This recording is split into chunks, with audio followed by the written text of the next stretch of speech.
So I see already we're started up in the chat. That's great. Okay, so welcome everybody to Canada Viz Finals. Thank you everybody who took part and participated, all our judges and mentors. This has been great. The support everybody's had to get this together. And thank you to Dima. Dima's done a ton of work on this. So take a bow, Dima. This was a great job. Thanks to everyone. Hopefully everybody who took part got their everybody who was submitted to Viz got their Canada Viz Games t-shirt. If not, they're in the mail, I'm sure, to you, and it'll be there shortly. So I just have a few slides, and then we'll get into the eagerly anticipated finalists presentations, which I'm sure you're all really keen to hear the finalists talk about their visualizations and see them in action.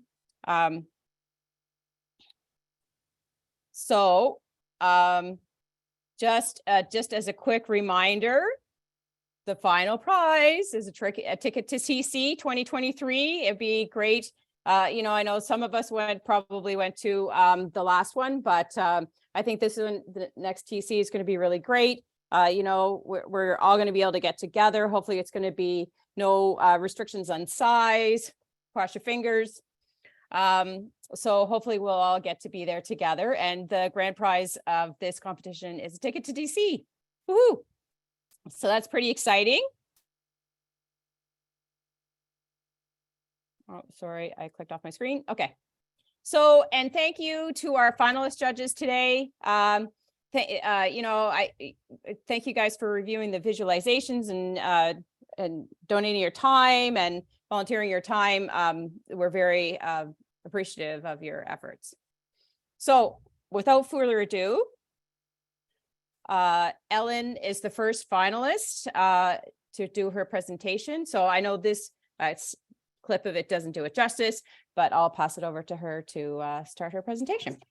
Candy, do you think the contestants as well should just spend 10 seconds saying how long they've been using Tableau and what inspired them to do this competition? It would be sure, maybe a quick, they can do a quick introduction of themselves. Yeah, that'd be great.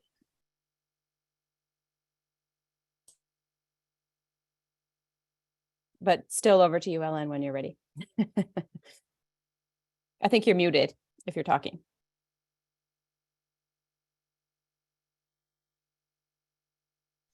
Hi, my name is Ellen Yeung, and I live in Vancouver. I'm currently a senior BI analyst at Finning, and we have offices in Western Canada, and I currently work from home.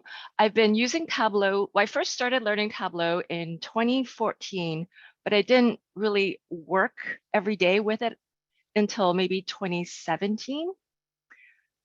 And my job currently is to gather business requirements and build Tableau dashboards for various parts of the business. And we do have global offices too in South America as well as the UK, not just Canada. All right, for my Canada Viz dashboard, I focused on Airbnb infractions in Vancouver. That's because I am, can you see my screen? Yes. It's coming up, sorry. Yep, okay. We can see your screen. Great.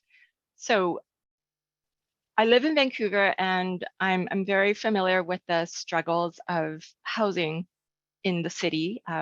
There's a very low rental vacancy rate of about 1%, whereas a healthy vacancy rate is supposed to be at least 3%. So there's high demand for long-term apartments, and because of such a high demand, the cost of, say, a one-bedroom place downtown is more than $2,000, sometimes even for a studio. I have a former coworker who rents a studio downtown, and that's more than $2,000 Canadian. And so the city of Vancouver has enacted a short-term rental policy to sort of help free up some some suites for long-term rentals. So the policy is that, first of all, they've defined short-term rentals as anything that are 30 days or less. And as of April 2018, everyone who rents out places such as Airbnbs requires a short-term rental business license.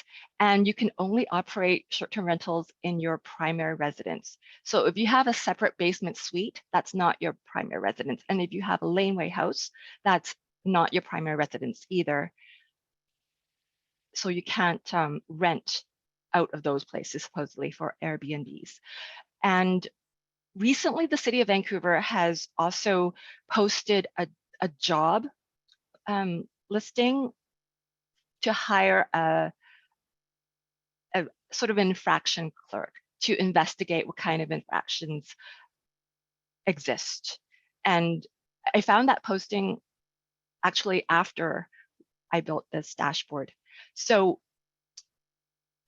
looking at the data that we were provided, there are 939 listings that do not have licenses, and that's 26% of 3,600 listings in the city of Vancouver. And so here are all the listings overall, but you could also just check which ones don't have licenses. And they're in various neighborhoods, particularly downtown. And it's just the nature of the data that some of them look like they are outside of the city boundaries, but they're supposedly, they should be located in Vancouver. And in terms of the number of hosts that have more than one listing that's consists of an entire home or apartment, there are 264 of them. So that means that these hosts should not have been able to list as a short-term rental. And here they are, the various hosts. And you've got someone like Ishtar who has 29 listings of entire homes or entire apartments, whereas you're only really allowed to have one listing out of your primary residence, because primary residence by definition is just one place. Let's click on Mauricio, who has 22 entire listings. Oh, this is 20 unlicensed, but overall 22 that are listings in total. And they're located in various neighborhoods, some downtown, some in Mount Pleasant, Fairview, and Dunbar Southlands. So they're all over the city.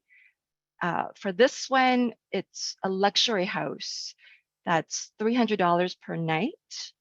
And if we click on that and click on this. So here's just a photo of Mauricio's place in the Dunbar Southlands neighborhood. I did say web listing, but there was an issue with connecting to the Airbnb listing with Tableau public or Tableau overall. But that was my initial intention. And so then we just have more details about that particular listing in Dunbar Southlands, an entire home. He does have, oh, that's his ID and accommodates 8. And I did filter for anything that's, any places that have a minimum of 30 nights. Oh, actually, for this listing, the average is 30 nights. And that's it. It's a simple dashboard. So then this dashboard can provide some analysis as to what the city should do regarding their short-term rental policy. Do they really want to crack down, pretty severely on these hosts that don't have licenses and who are listing lots of places? If you look at, for example, one of the host names, it's not an individual, it's Easter Seals House. So they are a nonprofit organization that rents out places, possibly, not sure what's happening here. Oh, Hugh. Okay, that's gone. They're a nonprofit organization that rent out rooms or apartments for families who bring their children to visit the Children's Hospital in Vancouver from, if they're from out of town. So there might be some exceptions to their rule that they would need to look more closely at. And, another question is, well, why can't we force Airbnb or any other kind of short-term rental operator to prevent any hosts from posting to their site listings if they don't have an actual license in the city of Vancouver? Why is it incumbent upon the city itself to go around, searching for infractions as well? So there are various ways that you could use this dashboard to look at how to deal with Airbnb or other operators in order to help increase the rental vacancy or to alleviate that. And at the same time, we do have to consider, how do we encourage tourism in the city? When I travel to other places around the world, I have taken advantage of Airbnb places. So there's a balance too. Plus, a lot of people have expensive mortgages, and running Airbnbs is a way to be a mortgage helper. That's about it for my presentation. Awesome. Great job. Great looking viz. Thank you, Ellen. Great job. So you just because in case I wasn't specific at the start, Ellen entered the competition at Finning, her company, and she was the winner from Finning. So then she advanced to the finals that way. Great. So if you don't mind, I'm going to usurp you on the screen sharing there, Ellen. We'll stop sharing. And just bring up the PowerPoint quickly again. Awesome. So next up is Fay, who was the Wolseley representative. So Wolseley ran a competition within their company as well, and Fay was the winning entrant there. So again, I just clipped a small part of it. I couldn't get the whole dashboard. So I'm sure when Fay brings up her dashboard, it will look much better than this. Great. So Fay, if you want to take it away, and you can introduce yourself and present your viz and walk us through your visualization and your creation process. Sure. Thank you, Candy. I'm going to share my screen now.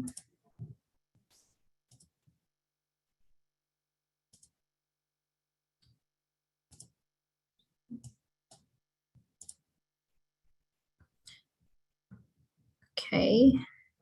Can everyone see it okay? Awesome. Hi, everyone. My name is Fay, and I'm from Wolseley. I am the finance manager from the financial planning and analysis team here. And I have used Tableau for almost a year now, ever since I started with Wolseley. And I would say my inspiration to participate in this competition would be, first of all, Dima was very encouraging, and she encouraged everybody from finance to submit a viz for the competition. Also, my boss, Corinne, was very on board with it.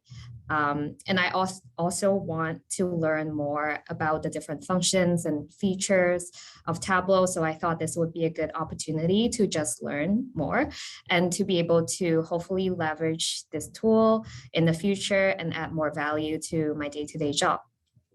So today I'll be walking you through my analysis on the COVID-19 pandemic impact on the short-term rental market in Toronto. So located in the Greater Toronto area myself, I used to always prefer to stay in an Airbnb over hotel when I travel, because I think you get a more immersive traveling experience and you get to live in the locals' houses.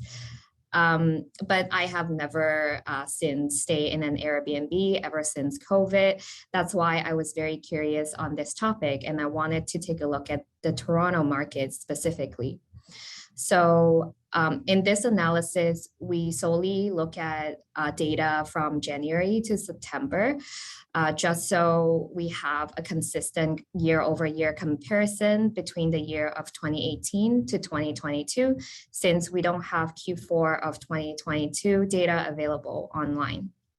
So first of all, from a geographic standpoint, I want to look at how COVID have impacted the revenue from some of the high value neighborhoods in Toronto. If we look at the map from the left-hand side, and we start with the year of 2018, we can see that all of the high value neighborhoods are centralized near downtown Toronto. And the waterfront community is the highest value neighborhood, just because this neighborhood gives you access to a view of the CN Tower, the waterfront, and everything, and entertainment, good restaurants are all in walking distance. And we can also see some of the neighborhoods are in darker colors, which indicates, so the darker the color is, the more revenue that the neighborhood is generating from the short-term rental standpoint. So moving on to the year of 2019, we see a few more neighborhoods being added to this map. One being Willowdale East, which is located at the north end of the Toronto subway. And the other one is East Lincoln City Center West, which is located at the west end of the Toronto subway line. So this have indicated that people are willing to locate in areas that have transportation close to downtown, possibly because the rental prices are expensive for downtown, or because it's difficult for them to find an available listing. In the year of 2020, it's very obvious that this map had shrunk, and a lot of the neighborhoods have disappeared. And also the color scale have dropped to a lighter level, which indicate that some of these neighborhoods have been downgraded to a lower revenue level. In the year of 2021, so the situation have gotten worse.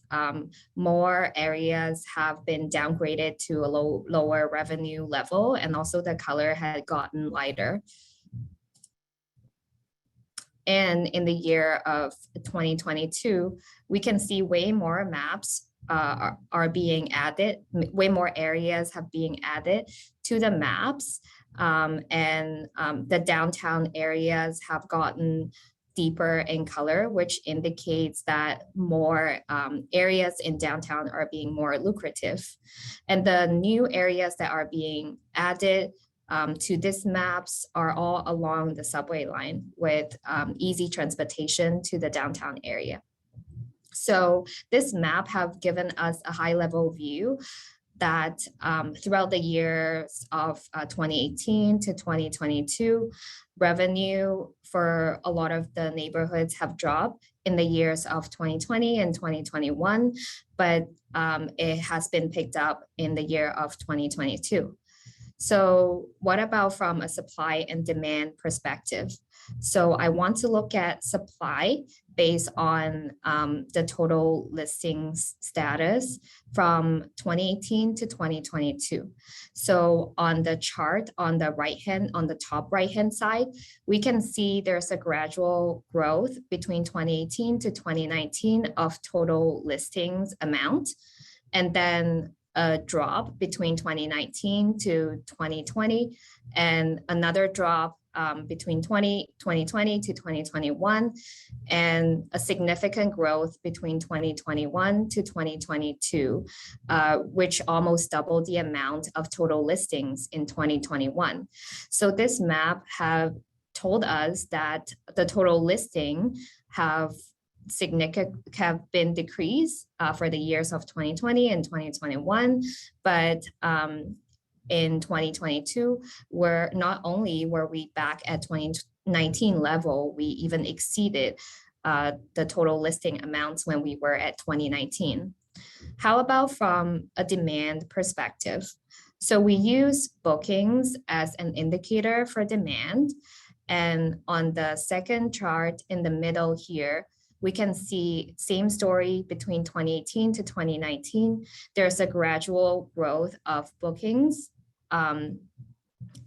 throughout those 2 years, and then a significant drop between 2019 and 2020, represented 42.6% drop, which show us that from the demand's perspective, it's actually more sensitive than from the supply's perspective. And then another drop between 2020 to 2021, and a significant growth again, similar to how supply reacted in 2022. So from the supply and demand perspective combining, we can draw the conclusion that COVID-19 have negatively impacted both supply and demand for the short-term rental market in Toronto in the years of 2020 and 2021. However, in the year of 2022, we were back at pre-pandemic and even exceeded the pre-pandemic level. I was also curious how prices have changed throughout the 5 years.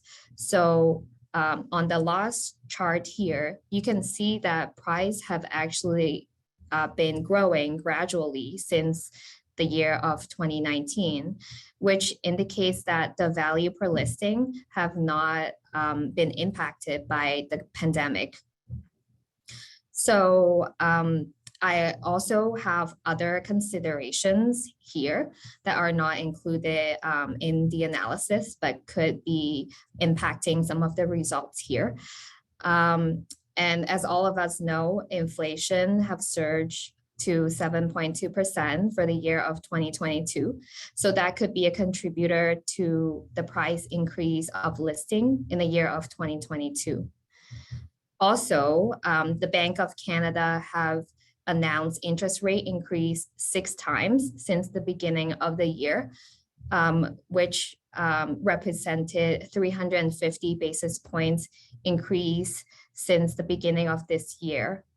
And the impact of this to Q4 of this year is still unknown, but there could be a negative impact because non-essential spending is not encouraged in the current economic climate.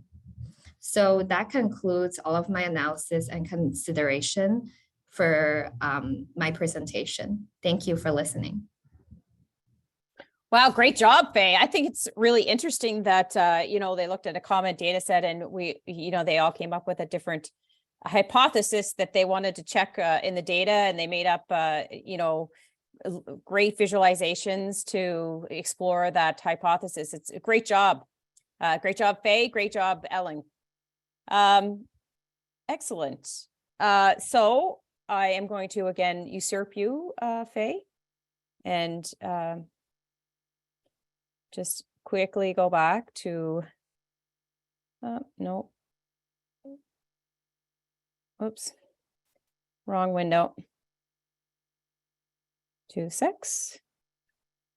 Here we go. Okay. Oh, and I have too many things here. Okay, great. So last but not least, Jason was our open category winner. So thank you to everybody that entered the open category. We got lots of great visualizations, but obviously Jason came out on top. This is actually rather an unfortunate clip of his visualization, but I'm sure you'll love to see the full one. So Jason, I'll pass it over. I see the chat is linking up with your colleagues there, Jason. So you're among I'll pass it over to you to introduce yourself and present your visualization. All Your fan right. club is in full force. Thanks, Candice. Let me know if you guys cannot see the screen. Hi, my name is Jason. I'm part of our Deloitte Visual Analytics teams. We have awesome informational designers, Tableau developers. I've installed my first Tableau 2018, August, I still remember, and I'm only using it more ever since. I've been to TC19 Tableau conference, and I felt great energy from Vegas. And yeah, that's one of the reasons why I submitted my submission here. So let's dive into my viz. It's called Welcoming Strangers. It's a story about Airbnb in Toronto. The first question that I had after I looked at this task and mission for Canada Viz Games was that, what is it really the Airbnb business? I felt inviting someone to our home is really a private thing. So when I looked at more deeper into their annual reports and ESG reports, it was really about the trust and transparency that was foundation to their business model. So that was the angle that I was trying to find some insights about the data set. And I selected Toronto because Toronto is one of the most multicultural cities in the world. And just as how the city has welcomed people from around the world to make it their home, the inhabitants share their home with travelers from around the world. So wanted to dive into the Toronto data set. So on the left here, we can see number of hosts that are growing over the years since 2009. This is monthly cumulative trending. Regular host is growing really fast, and superhost is growing fast, but not as fast as total host. And then I was able to see very active guest review volumes by month as well, but it started tapering off really quickly throughout the pandemic. And that was that we could infer it was due to the pandemic and people stay less in the Airbnb. The quality of stay experience at Airbnb is actually measured in 6 experience criteria. So communication and how clean it is, accuracy, location, value, and it also has like overall rating. As you see here, communication was driving down some of the overall rating values over the recent years. And I was wondering why it's happening. And I wanted to find out more about what happens within the guest reviews data to find out the more deeper insights about interaction between guests and hosts. So I set the hypothesis saying experiencing a special stay at Airbnb is largely decided by the interactions between guests and hosts. And I started looking deeper into the guest review data. It was actually more entertaining to read all those guest reviews about the Airbnb hosts. It contains so much emotion and anecdotes about their stories and stay experience. And a lot of the times, the guests were mentioning about the host names. And I found that really interesting. Whenever I see guests mentioning host names, it seems to contain more positive sentiment. So I actually created this visualization here. When the guest review includes host names, overall rating was higher for throughout the years. Not only the rating was higher, also the review length was longer for those reviews that contained host names. The reason why this is really interesting was because it showed sharing your name with someone is means of building a trust. The more we see names in reviews, the better overall scores are. So through this, like we can infer that the stronger the personal connection, the better perceived experience. I wanted to break down that overall higher overall rating into the 6 criteria that I mentioned before. Especially in the areas of value, communication, and accuracy, it showed superior review scores. but actually all 6 criteria had higher score when the guest review included host names. So from the guest perspective, it had higher perceived value and superior interaction score and better sense of reliability. And at this point, I thought this was so interesting insight that I could find from the guest reviews, but this is only regarding one word, which is the host name. But I wanted to expand that keyword to any word or phrase so that I can find more stories about Airbnb stay experience within Toronto. And Toronto has multiple neighborhoods, so I wanted to find out different insights that were in guest review. So this next section is exactly about that. So the first thing I'm going to walk you through is this interesting input keyword field. You can enter any keyword or phrase, and if this word is contained within the guest review, we aggregate the summary by neighborhood and divide by host so that we can see the average frequency of the word per host within the given neighborhood. So for example, by default here, it says fantastic. And this was mentioned about 13,000 times within Toronto. But Trinity Bellwood seems to be the neighborhood that is most related with the word fantastic. So here you can see there are 283 hosts and 4.82 average rating, which is pretty high. So on the left here, we can actually see the heat map of different neighborhoods that is related to the keyword fantastic, but we can change this word. So for example, if we change to friendly, then it will pull all the guest reviews and find out the areas that has friendly within the guest review. And it seems to be the Regent Park. And in this neighborhood, there are 63 hosts, 4.73 average rating. Yeah. So these are some of the emotions that we can extract from guest reviews. It not only works with this adjectives, but we can actually enter, for example, Yorkdale to see where the areas are around Yorkdale. So we can see different neighborhoods, or we can even type couldn't sleep. So if somebody mentioned within the guest review that they didn't have good sleep, then these are the neighborhoods you probably want to avoid to have a quality sleep. So these were really fascinating insights that we could extract from text data. And I had too much fun looking at this data set, and after creating this interface, I was spending a lot of time finding different insights about different neighborhoods, and honestly I can do this all day. I strongly recommend to visit my visualization and just play with it, and I think you can download the workbook and expand to multiple cities or regions to create to continue the same fun. So for the last section, I wanted to step back a little bit, and I wanted to review what I learned from this data set. And I found in the end, we are actually all searching for connections. So on the left, I created symbolic abstract visualization that shows the network structure of our community. And each fiber on this sphere represents guest to host interaction, or I call it interaction nodes. So I wanted to visually represent the sense of connection to show the density of our community. So from customized hospitality experience perspective, a place to stay is enhanced by the connection we make to host.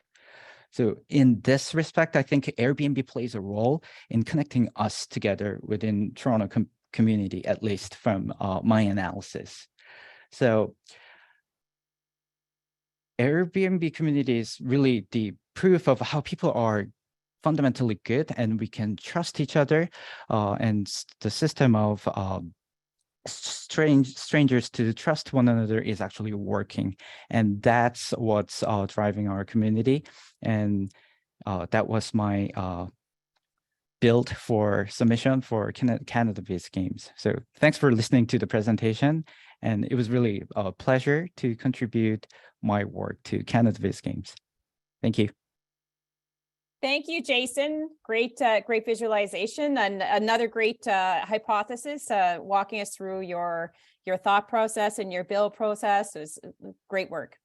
So for the rest of us, I'm going to do a Kahoot, and I'm going to give the judges a few minutes to absorb all that information and absorb if they want to discuss among themselves. And the other panelists and the audience will do a Kahoot, and then we'll come back and ask the judges for their final decision. So I am, again, going to present my screen. If you just give me a second. While I start the Kahoot. Okay, so I'm ready. And hopefully you can hear the Kahoot playing in the background. So for those of you who don't know how to play Kahoot, there is a game pin at the top. You go to kahoot.it and enter that game pin. And well, Fraser's got it. So I'll give everybody a couple of seconds to, or maybe a minute or two to join in. And I will actually copy this game pin too into the chat.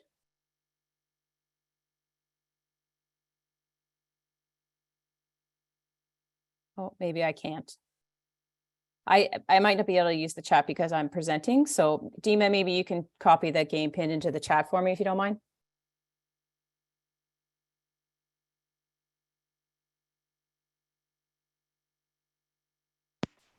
And Candy, do we have a room where we can meet with other judges? Oh, sorry. No, I didn't do any breakout room. Sorry. Okay.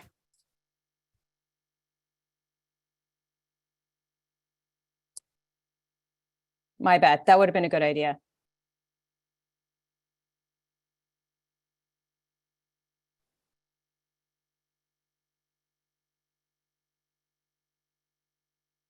Okay, I'll just give everybody another minute or two to.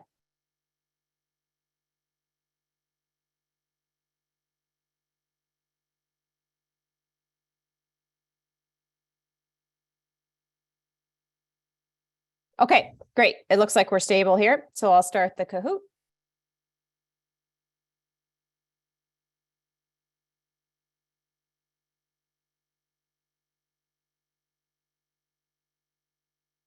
Okay, what chart type do you use to show change over time?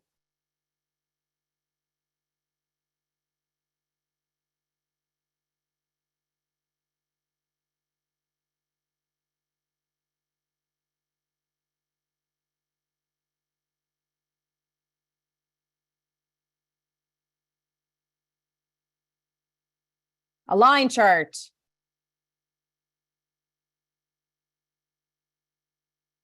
Excellent. Red Bull is leading. Okay, true or false? Sets in Tableau are created from measures.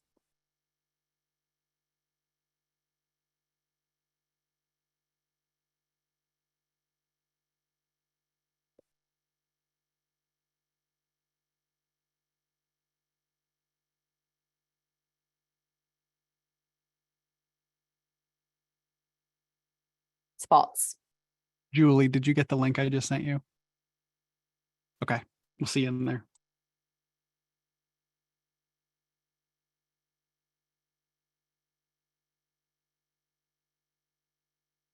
Okay, when did Terry Fox start his Marathon of Hope? It's a Canadian trivia question here.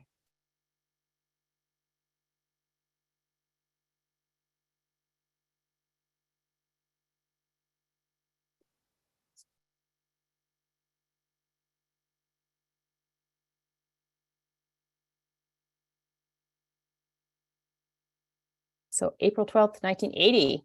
Ooh, quite a few people got it. Awesome. Postman in the lead. When was the last time the Canadian men's team played in the FIFA World Cup? So celebration of the World Cup coming up.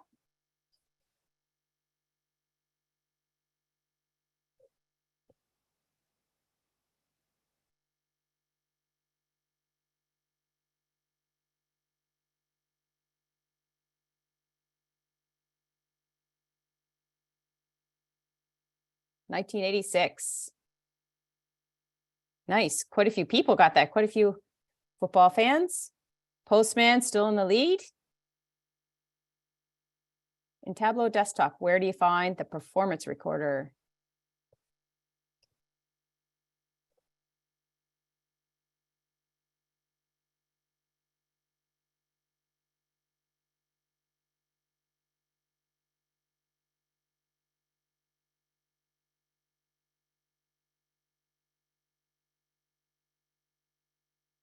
In the help menu. Woohoo! Ooh, Postman still in the lead, but Fraser's catching up.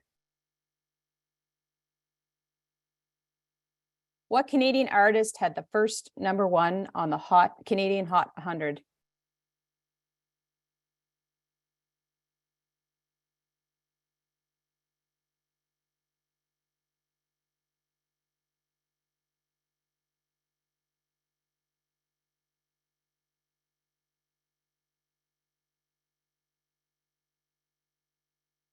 Avril Lavigne. Awesome job, guys. Ooh, hops is the highest climber. Great job. What is not a way that a parameter can be used as a variable in a workbook? Back to the Tableau trivia.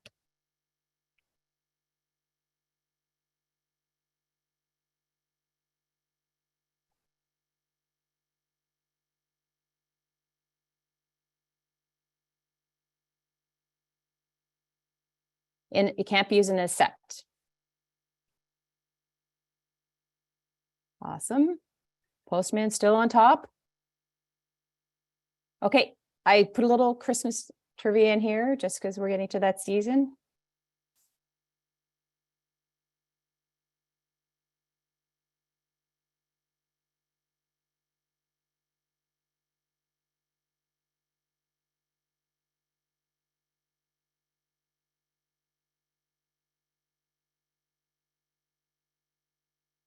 In Paris.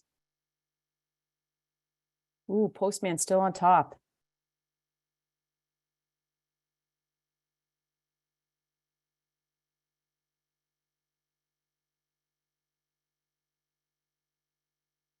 What aggregations are available for dimensions?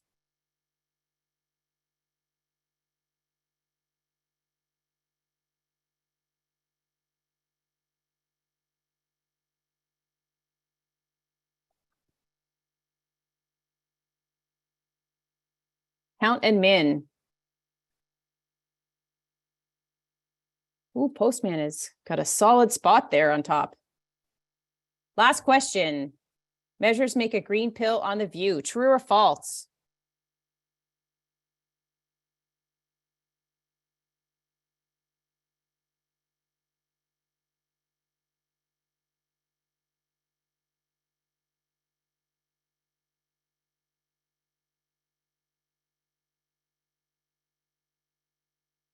Ooh, 29-3. Good job, guys. That was a good one. Okay, who won? Fraser got third. Winner. And Postman. Awesome job, guys.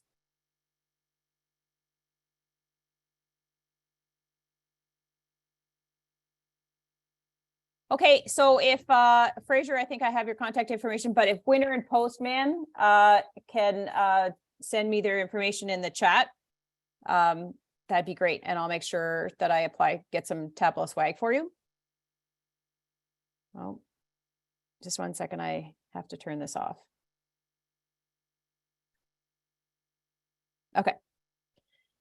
Great. So thanks everybody for participating. Sorry, now I have the,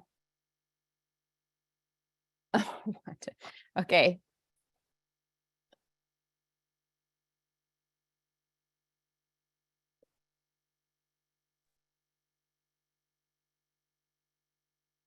Okay, judges, how are you doing? Did you get enough time to make a final decision? So we were unable to get into another room. Oh, I think I'm sorry. I think what we can do, Candace, is why Do not? you want me to send you a link? with No, a- it's fine. I think what we can do Sure. is we'll just direct message you the scores, and then if you can just tabulate them real quick, that might be the Okay. easy. Yeah. Okay. Do you just want overall scores, or do you want individual scores in the total? Can you just, okay, so. Okay, Candace, Mark and I also have ours in the Google Sheets scoring rubric doc. So I Okay. can put that in Zoom chat direct to you if that's easiest for you to take a look at our comments and our scores. the link. Yes. Okay, I think I can, oh, just a second.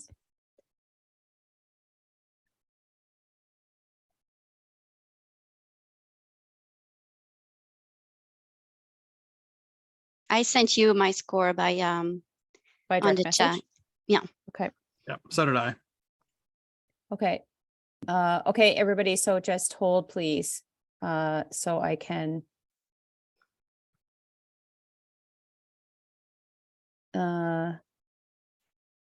Okay, so just 1 second. So I will just add them up.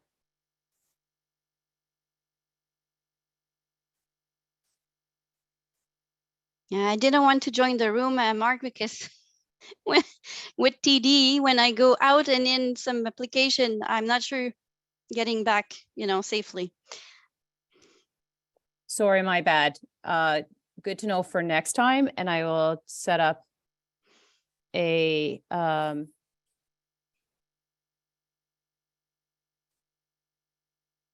room for you guys to go in. That was a really good idea. My miss.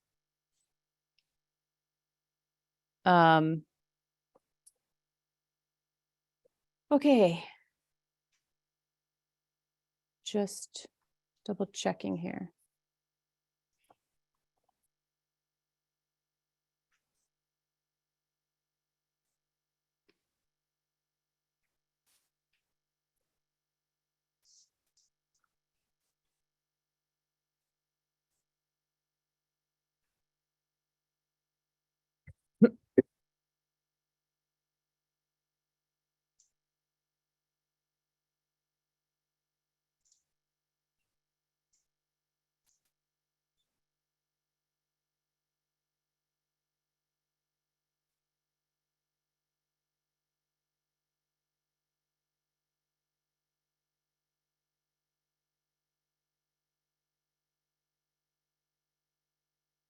All right, so Jason is the winner. Did you guys want to, did the judges want to have any comments on the vis? Do you want to say what you liked about the visualizations, or, I mean, that's kind of anticlimactic?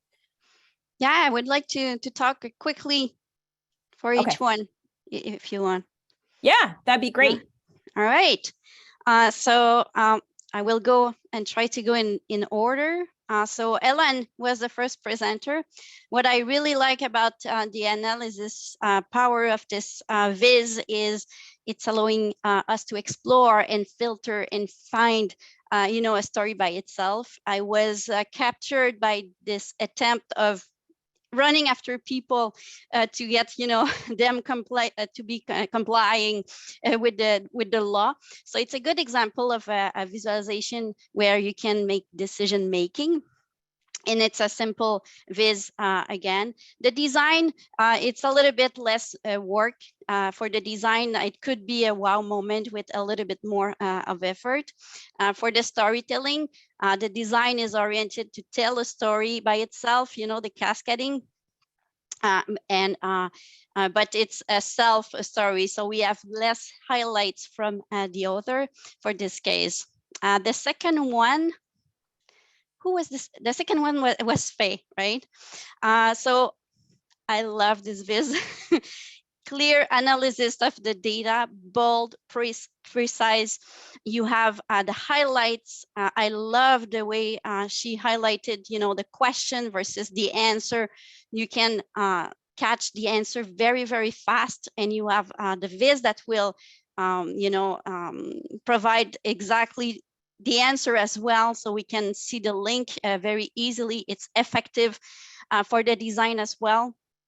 some missed opportunities for, the mapping that could have been automated with this sequence, not manual, but it was an amazing presentation. Love the storytelling for this one as well. Love the fact that the details were there at the end of the viz about, the data itself. So it was very well explained. And my fave, I know Deloitte will kill me, but Jason, your design was amazing. It's clearly the force of this viz, a very good design. For the analysis, I got, I did struggle because we don't have the actual data for the interaction between guest and host. And we are under the impression when you say that the most you interact with the name, the most you find your stay, better. I did interpret differently, which is when you really love where you go, you will take the time to let, larger comments and include the name. So for me, it's the reverse, and that bugged me a little bit, but you were almost tied with Fay for the final results. But the design, of course, was very, very sharp. And your presentation is, of course, Jason, you should do a DJ or a radio station presenter or something. You're excellent. So great job to all of three. And I was impressed by the fact that Fay was kind of new in Tableau, only 1 year. Bravo, really. All right, I think I'm ready to give some feedback as we're going through this as well. So I'm also going to go in the order that we had these presented to us. So Ellen, first of all, great job. I loved your overall layout. I think it draws in the viewers and they really want to kind of explore what you've done and take a closer look at the data. I really enjoyed that you decided to include the link to the web hosting, even though it didn't fully work the way you needed it to on Tableau Public, because it's not a crucial part of the viz, but it's also great for them to double check and try to match up. Are these listings the same? Are these what we were really going for? So I really enjoyed that. I would say my primary recommendation is be careful with your storytelling in this, because when your header sets up, we're telling a story about infractions with licenses. And then the majority of the view, for example, your map, which is the focal point, is looking at all of the licenses at once. It can be a bit misleading for the viewer, right? Because they're looking at your header and they're saying, I'm getting told the story of the people who are making some infractions or they're having some problems with licensing. So that's what you kind of enter with that mindset. I'm going to look for these infractions, and it may not be noticed by a casual viewer that you're showing everyone at once. So it's a good thing to do to kind of toggle the default view, excuse me, when that kind of view is part of your story. So I thought that that was very fun. I would just say one more thing, be very careful with your colors, because I liked the use of the Airbnb logo color, but it's also so close to your legend in the map that somebody might mix it up. So those are my two primary points of feedback, but overall, great layout, really well done setting up your story. So Fay, I thought you did an excellent job of introducing the question and the goal for the analysis that you wanted to complete.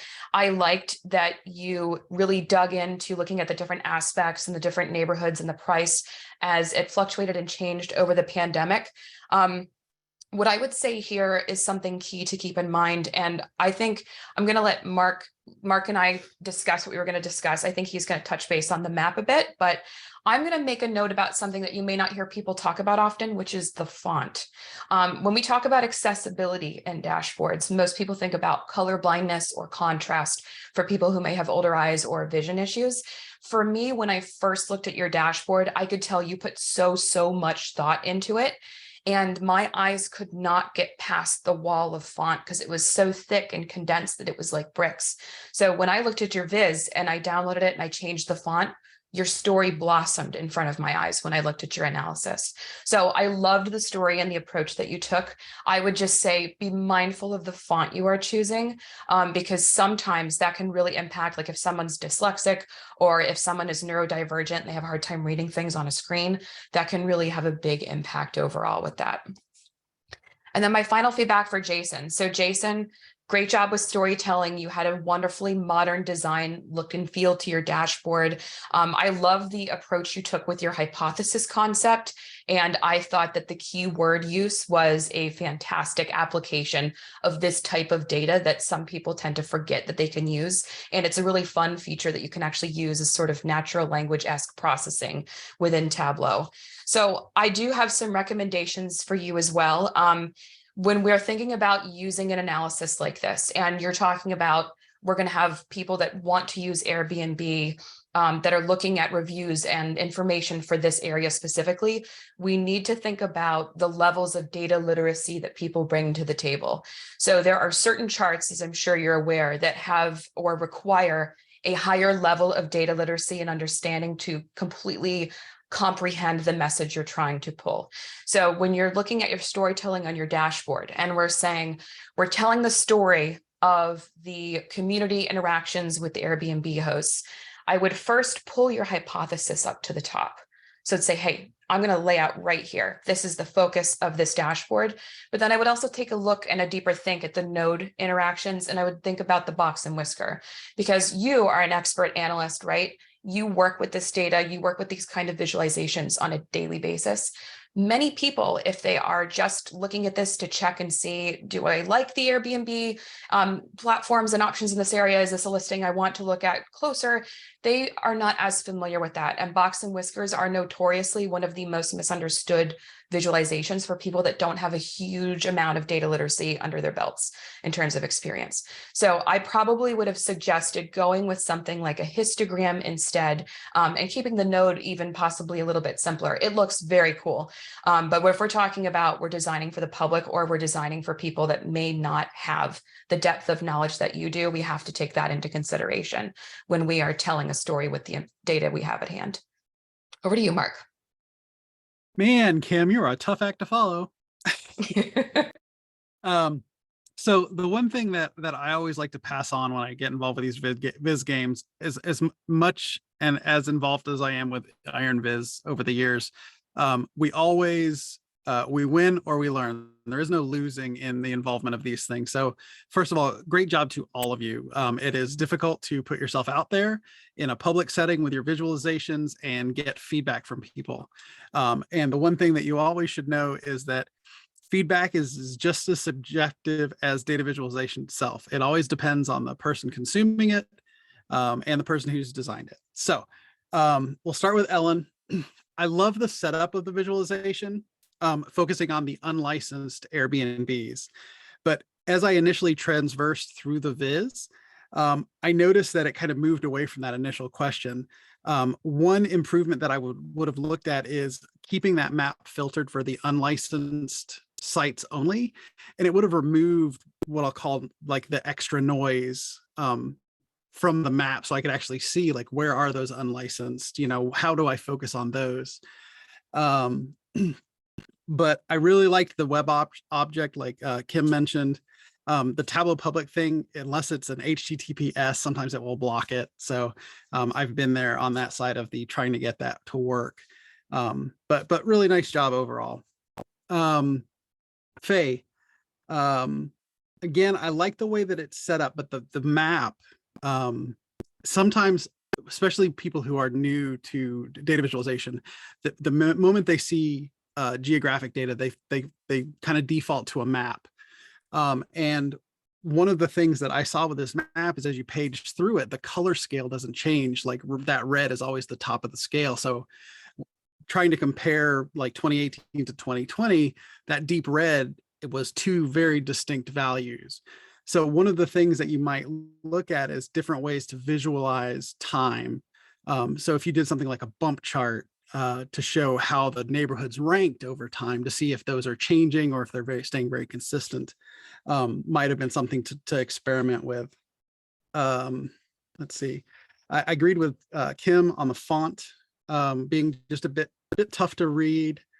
And then on the combination chart, the bar line, the pre-attentive attribute of length, we could see the movement. The line just kind of reinforced it.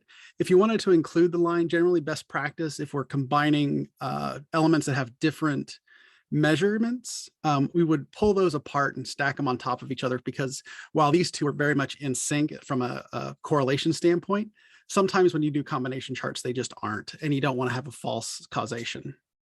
But yeah, the last thing that I saw on your viz was the demand increase scale with the dot square was inconsistent in its scale. So just be careful with that kind of thing as well. But again, overall, for being less than a year with Tableau, amazing job getting yourself out there and, you know, building a beautiful viz. And then Jason, design perspective, you kind of killed it. Header was a touch too big, but that's, you know, that's my personal opinion. I was confused by the actual coloring on the spark lines. Some were teal, some were black. And I was trying to figure out, as I was looking at that, what that was actually designating. And I'm still not quite sure, because on the other viz, it was super host versus regular host, and it just didn't line up. So there was just a little bit of color confusion there. So be really careful with reuse of color. What else was there? Just, it was really good flow as to kind of work down the screen. I had a lot of fun playing with the text search as well, doing different words. And then the last thing that I saw, I would add more context to that network diagram, because when you were telling the story, it made perfect sense. When I was looking at it on my own, I was like, I was trying to interact with it, and I just couldn't figure out what I wanted to do. But yeah, once you explain the why, I was like, oh yeah, it totally makes sense, and it totally wraps the viz. So again, great job, everybody. Jason, congratulations on the win. We'll see you at TC 23. And on behalf of Kim and myself, thank you for having us as judges. Thank you to the judges, especially, you know, rolling with the punches there a little bit on the get together. And thank you to the participants. Like I think Mark or Kim said, you know, you win by entering because you learn, and you know, you got this opportunity to have, you know, somebody to present your viz and to have somebody give you feedback on it, which I think is invaluable. So hopefully you are all happy that you went in it, and hopefully you got some great stuff out of it. And thank you especially to the judges. You know, we had first round judges as well who are on the call as well. Thank you as well. And thank you to our final round judges. It was great to hold this event for everybody. And I think it's a great opportunity for our Canadian community to come together and showcase our stuff. Did anybody else have anything else before? Dima, did you? Thank you, Dima, for all the work organizing that. Thanks, everybody. I'm so happy that this turned out very, very well, and everyone participated, and you're all here on this call to see our top 3 finalists. Congratulations, Jason, as well. Ellen and Fay, you did an amazing job. And hopefully you'll be back next year. We'll all be back next year for an even bigger event. So be proud of yourselves. You were in the first edition of the Canada Viz Games. And thanks again to Julie for designing the t-shirts. And thanks again to the judges for volunteering your time. It means a lot. And your amazing feedback. I think it's good for everybody to hear this feedback and really work on their content. Awesome. Thanks. And I do have one more slide to show people, because there are some, just for your knowledge, there are some events coming up in the community. There is an Edmonton tug. I think Fraser's on the call on the 24th. There's a Montreal tug, Julie, on the 30th, and Toronto has one on the 7th. So hopefully you'll all be back for those. But thank you to everybody for joining today. Thank you for all of our participants. Great job, everybody. Like, this was an amazing competition. It exceeded our expectations, to Nadima. Yeah. Thank you, Candy, for hosting. I underestimated the organization, but I'm super happy with the outcome. I think we have some lessons learned for sure, but we'll be back bigger and better next year. And hopefully we'll see you all at TC. Thank you. Great job, everyone. Bye. Bye.